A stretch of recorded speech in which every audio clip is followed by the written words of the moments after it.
What's up? Welcome back dito sa ating channel dito sa Bobs TV.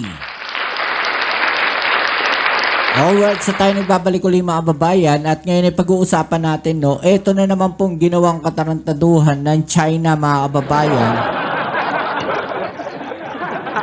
Abay, akalain ninyo, no, binantayan po ang BRP Apolinario Mabini ng Chinese Navy mga kababayan.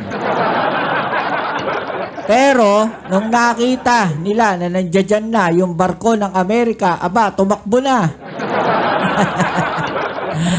Takot din pala no? Akalain ninyo yun, no? Binuntutan po, mga kababayan, ang BRP Apolinario Mabini, mga kababayan. Dito makikita natin, no, kung paano po mangbuli etong China, pero pagka mas malalaki yung barko at mas malalakas po, mga kababayan, ay nagtatakbuhan po yan. No? At talaga na mga itong balikatan exercises ay tila ginugulo po nila. No, ginugulo ng China itong balikatan exercises at mukhang nag-i-espiya sila diyan. Malalaman natin ang balitang yan mga babayan maya-maya lang ng kaunti. Pero syempre bago ang lahat, please don't forget to subscribe, like, share at comment dyan sa comment section. Shoutouts tayo sa mga bago natin subscribers dyan.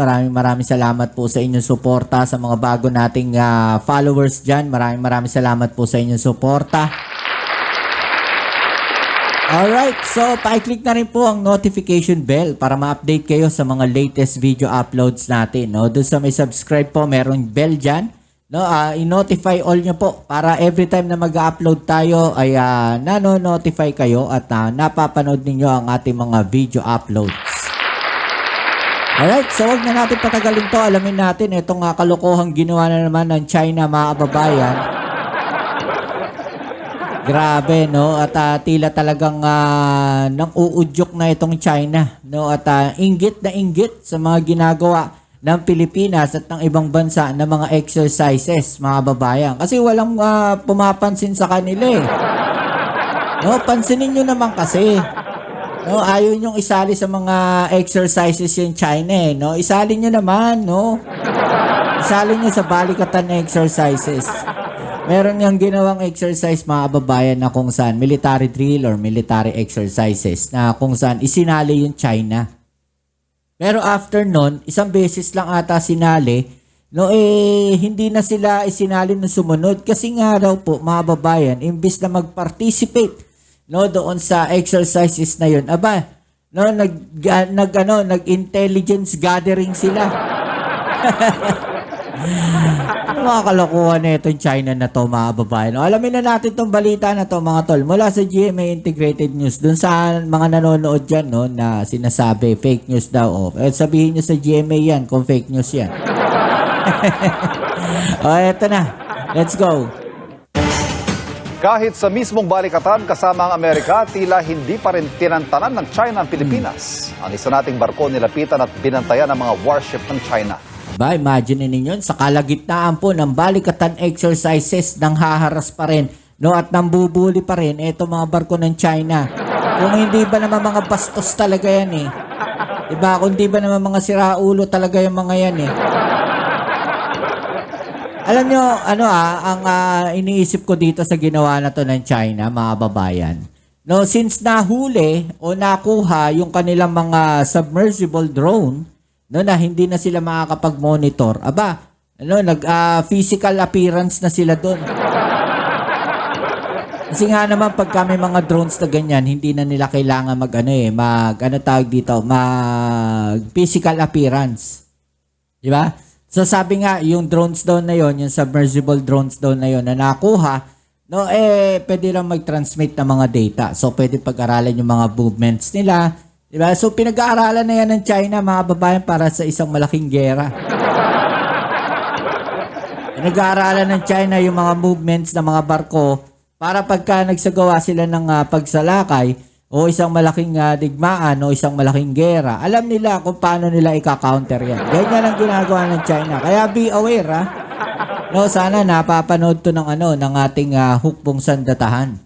No, na yung ginagawa na yan ng China ay pinag-aaralan yung mga movements ng mga barko ng Amerika at kaalyadong bansa ng Pilipinas, mga kababayan. No? Kahit sa mismong balikatan kasama ang Amerika, tila hindi pa rin tinantanan ng China ang Pilipinas. Ang isa nating barko nilapitan at binantayan ng mga warship ng Grabe China. ah. Nakatutok si Chino Gaston. Tigas talaga ng mukha ng China. No? Alas 8 ng umaga, biglang lumitaw sa dagat ng Northern Luzon at sumalubong sa BRP Apollinario Mabini ang Jiangkai 2 class frigate ng China na may Sasabihin na naman nila na freedom of navigation yan. Huwag niyong gaguhin, China. Huwag niyong gaguhin, China. Hindi niyo pwedeng sabihin na freedom of navigation yan dahil merong isinasagawang balikatan exercises dyan. No? At kung sasabihin ninyong freedom of navigation yan, kalokohan yan. Malaking kagaguhan yung inyong katwiran na yan, no? 2 class frigate ng China na may bow Frigate number yan, ha? 579. Umikot ito sa likuran ng barko ng Philippine Navy at tila nagmamasid ng malapitan.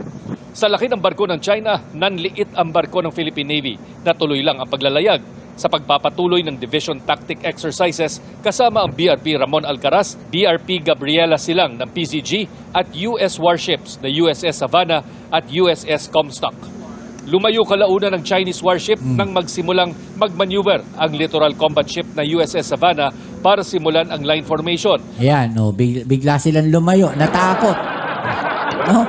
Natakot yung barko ng ng Chinese Navy o PLA Navy, mga kababayan. Nung barko na ng Amerika, yung nandoon, no, nang barko na ng Amerika, yung mismong nasa likod ng BRP Apollinario Mabini. Diba? Tumakbo na. Natakot na.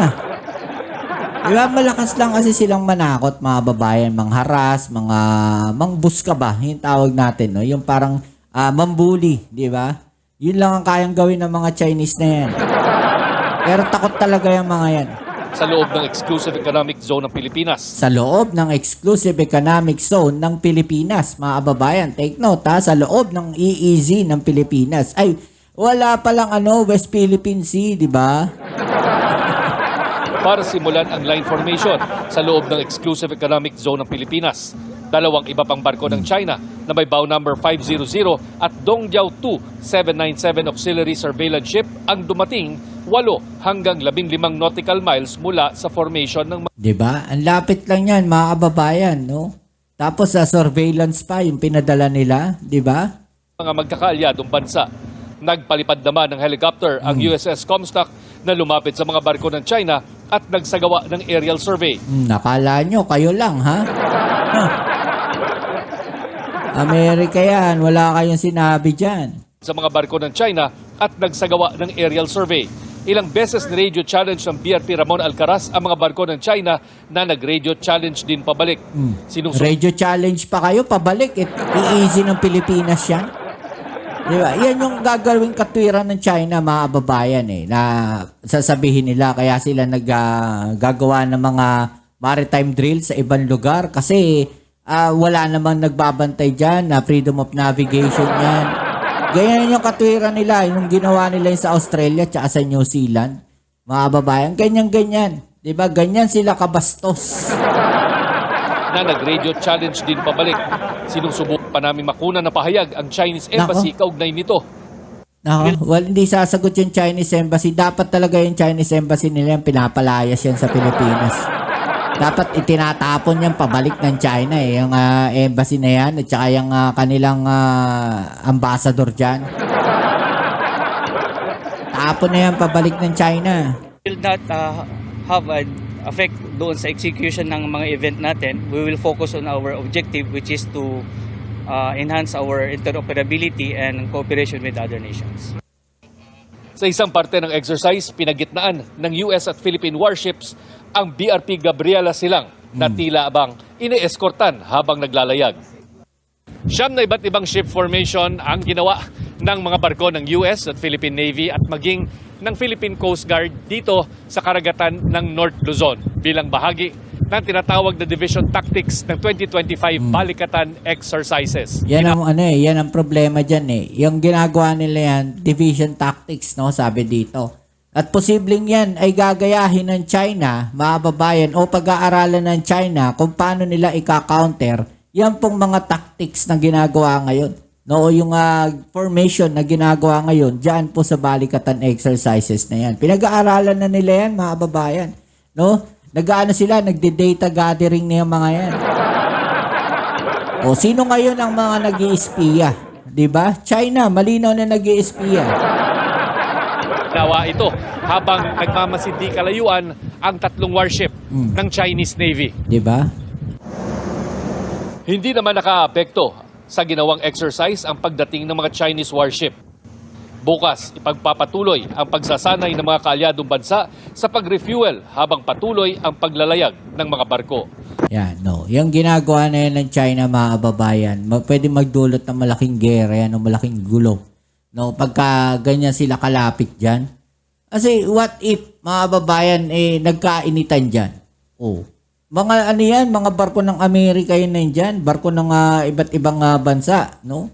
Meron mga kaalyadong ibang bansa pa dyan bukod sa Amerika. Alam ko, nandyan din yung Japan eh. Oh, malaking problema yung ginagawa na yan ng China, mga kababayan.